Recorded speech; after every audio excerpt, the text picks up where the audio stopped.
start flying over crowds, that's a violation of the law. You can be arrested. New Era Field is a no-fly zone during Buffalo Bills games and other major events. An ordinance that bans flying a drone near that stadium during a game is now easier to enforce. News 4's Shannon Smith talked to town leaders about the penalties you could face. Shannon? A fine or even jail time. Don and Jackie, those are the penalties if someone violates this new drone ordinance. And after a few incidents involving drones around New Era Field in recent years, leaders realized they couldn't enforce their own rules. So they've been working with the Federal Aviation Administration to change that.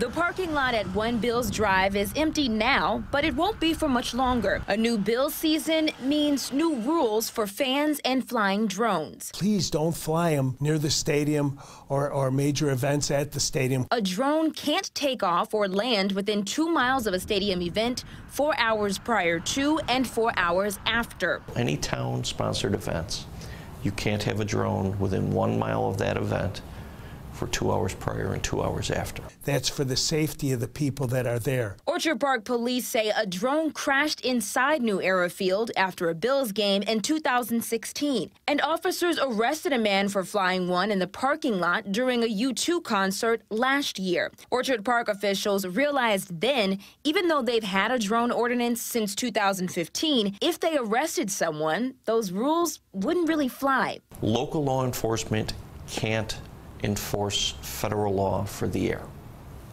We can detain somebody and seize stuff, turn it over to the feds, but we can't enforce it. Only the FAA can regulate airspace. So the town board approved new rules last fall, allowing police to actually enforce them on the ground. But we can enforce the ground where a drone would take off from, or the ground where a drone would land. Police say a violation is much like a parking ticket. It isn't a misdemeanor or felony, but people could face up to a $250 fine or 15 days in jail. Now, if someone is caught using a drone in violation of this new ordinance, police have to find where that drone is coming from. But right now, local, state, and even county law enforcement agencies can't use counter-drone technology.